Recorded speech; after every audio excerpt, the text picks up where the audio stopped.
friends, welcome back to the channel. I am trying my best to get this whole new setup situated. I've filmed this a couple of times and hopefully you can hear me now. This is Mike and it's super windy, so I thought this might come in handy for some more videos that we plan to do outside and in the garden. I typically have kids screaming in the background and or flies in my face or the wind at my feet. So it's a great thing, but you may not be able to hear me, so that's why I have the mic, and then I have a new little tripod set up, so hopefully you don't fall over. But as you can see, we are in the garden. We are on a slope and we don't get a lot of sun, so that really dictates what we can actually plant. I think it's really important to plant what you're going to eat, but it's fun to do experiments too. As you can see in front of me, I have lemon balm here, I have comfrey yarrow, lavender, feverfew tansy, chamomile, and then we do have a few things in our yard that actually are beneficial. So we do have some dead nettle and dandelion. It's signs of a healthy yard, in my opinion. We don't treat our lawn or anything like that.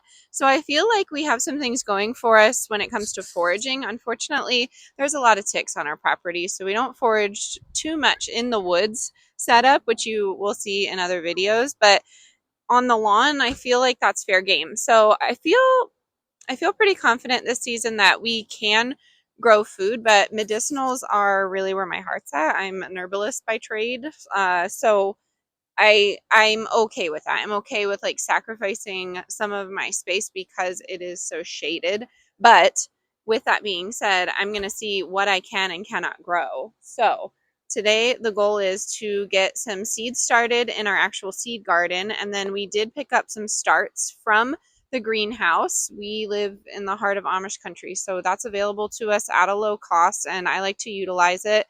And it's just fun to go in there and see what varieties they have. And this year I promised myself I would have a garden of joy, which is typically it, but just a few beds that I don't really care too much about, and they're pretty to look at. So I have some flowers over there, which I love, and I did get some zinnia seeds so I can be cut flower zinnias most of the season. So hopefully you can hear me. I'm again very new to the whole mic and tripod setup. I usually just grab my camera and go, but I'm trying to plan more out for the future. So let me get you turned around. We're going to do a few different shots. Welcome if you're new. My name is Tori, and we like to become more self-sufficient on a budget. So we love it if you hit the subscribe button, and let's get into it. Okay, I flipped you around here. Let me see if I can walk and talk. But in these beds here, we have some trellising plants, and I have pickling cucumbers and watermelon. I'm not going to be preserving watermelon, but it'll be nice to have it throughout the season. We do have a few different items in here, some eucalyptus, some thyme, and then, yeah, it's just some pickling cucumbers. We got another start of that today, and that's in the back over there. And then over here, we did get a few squash. We got some lavender. I have carrots planted in these beds here in this actual space. In this actual space. This is going to be very tricky for me. I'm trying my best. Bear with me. And then we have some watermelon here. And then over here, we do have a few, someone digging up something, but we do have some sunflowers, and then of course some strawberries. We're going to go for corn and do the Three Sisters method, and that's in the back here. So that's corn, bean, and then a squash or pumpkin. You can do whatever you want with Three Sisters. Do not let anybody tell you you can't plant a certain variety. It doesn't count. Yes, you can. I do it all the time. And then over here is a salsa sauce garden. So we have peppers in here, tomatoes, basil, and really the name of the game for my gardening, I guess, career is companion planting. I'm never just planting one thing in one bed, and then that gives me the opportunity to rotate when I want to. So these are going to be the seed gardens here, and I will get you turned around so you can see exactly what we're planning on doing right here. And then we do have some dirt to put into these beds, and I wanted to till up this hill. I don't think we're going to do that this season. It would be incredibly labor intensive, and with a new baby it's just a little tricky, and I don't want to upset my watchful turkey, but we're doing good. And then over here, while we're over here, before I turn you around, I do have a trellis.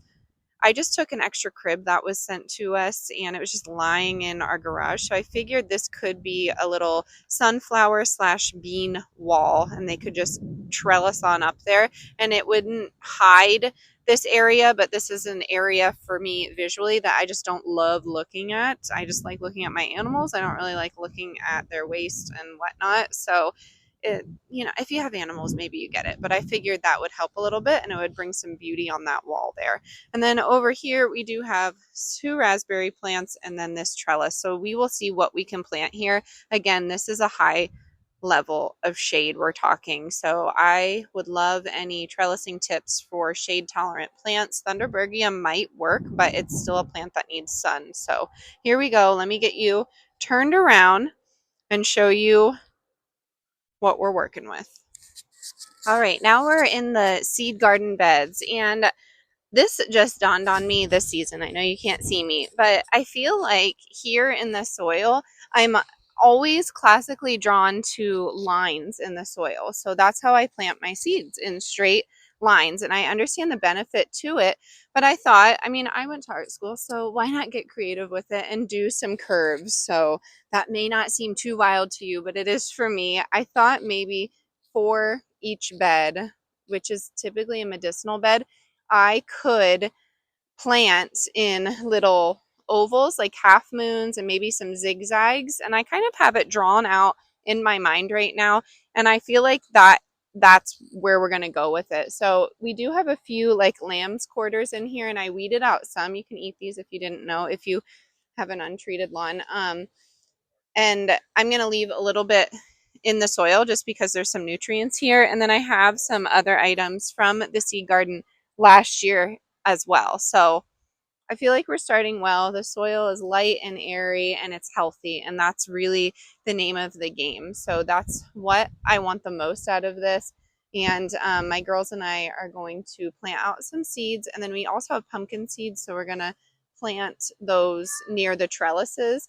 And I think that's really it. A few lettuces here and there, and maybe another round of carrots will do us in. But yeah, I'm loving this. I love hanging out in the garden, so I love that you're here with me, and I hope this is it gives you some motivation to not be the perfect gardener and just go with what you have.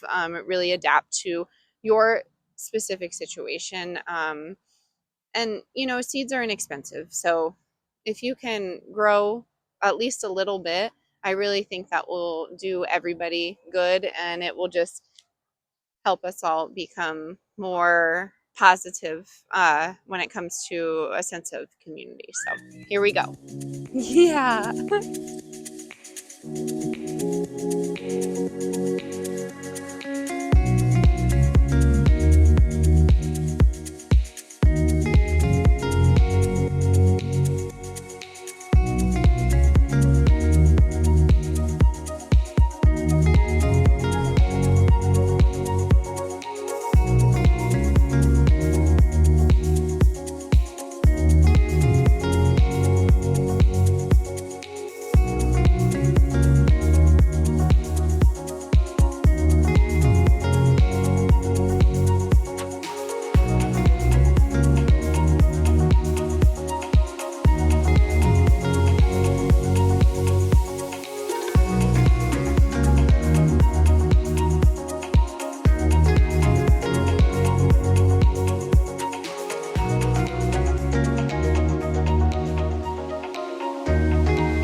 Okay, Delia and I are out here still. She's the last gal standing, but she's planting some self-heal.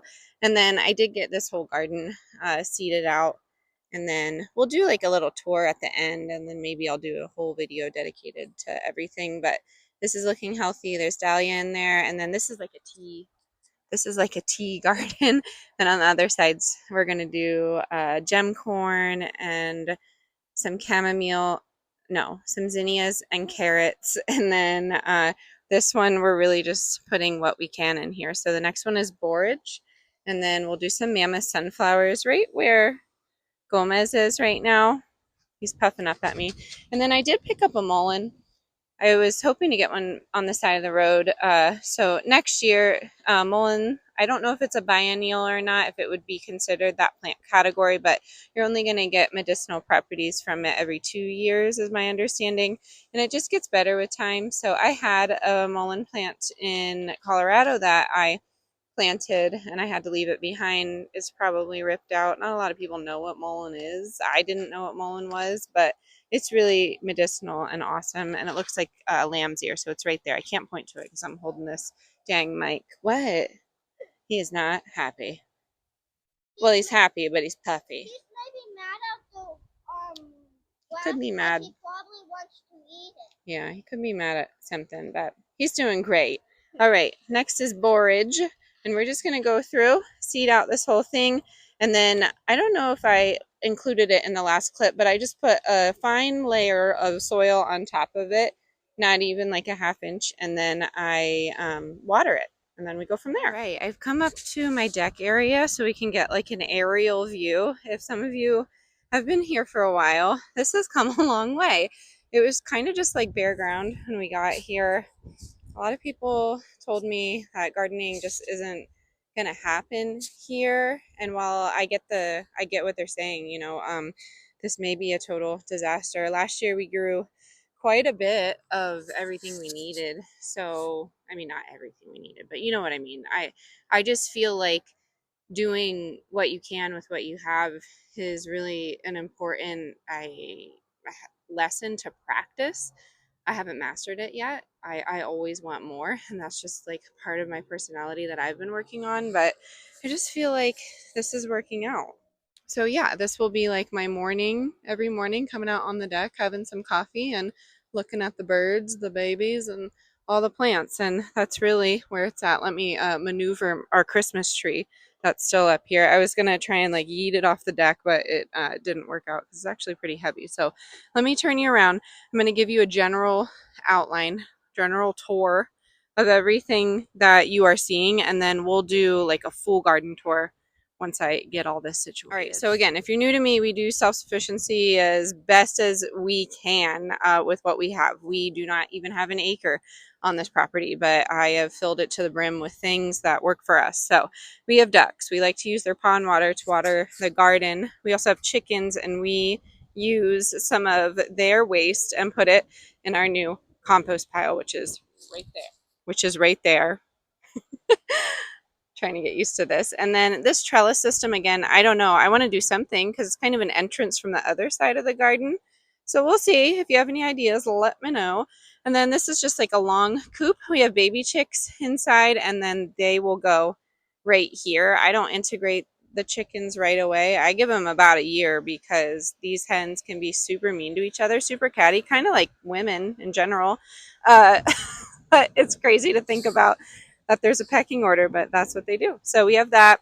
And we have the turkey coop. I'm up at auction probably every other week trying to find a mate for Gomez. The concern for Gomez is he is kind of broken, and I am concerned a hen will try and assert dominance on him and hurt him even more, which is something we don't want. So I don't know. We'll see what's happening there. I would love to get goats, and it could go on really over there in that part of the property.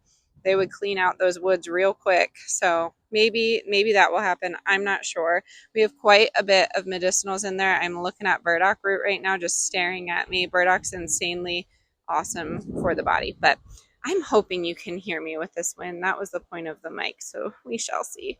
We have raspberry in there, and then in some of these other beds are the seed beds that the far beds right there, those are the seeded ones that we just planted.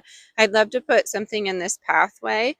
Last year, Jan, I think it was you. You told me not to put cardboard in there because you could slip, and I absolutely did. So yeah, thank you for that. I did fall, but I'm just like more careful in there now. I'd love to put like pea gravel, and the kids and I could make some stepping stones. That would be super fun.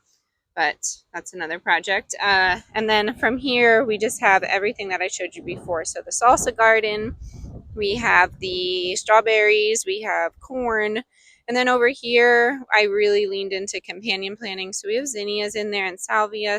The hummingbirds love salvia, if you didn't know, so we always get a few hummingbirds coming to visit. We have the tea garden right there, and then the one that's unfinished, I'd love to be my salad garden. I eat salad every single day, so every type of green in there would be awesome. Kale, arugula, just anything you can think of, spinach, I'm all about. So that's like dedicated to salad and more tea. And then over here we have some of the squash plants, and then over here is my postpartum garden. And that's pretty much it. I think we did good this year. I do have one more garden bed to put together, and that will go essentially on the corner, but it's going well. It's going well for making something out of air quote nothing. And those aren't my words. I would not call our property nothing, but some people have said that there's just not much you can do with it. And I beg to differ. So thank you so much for being here. I really hope that gave you some inspiration to get out and get your hands dirty. I hope this new setup is working. I will definitely get used to it. I appreciate every single one of you. As always, stay adventurous, stay creative. Bye, y'all.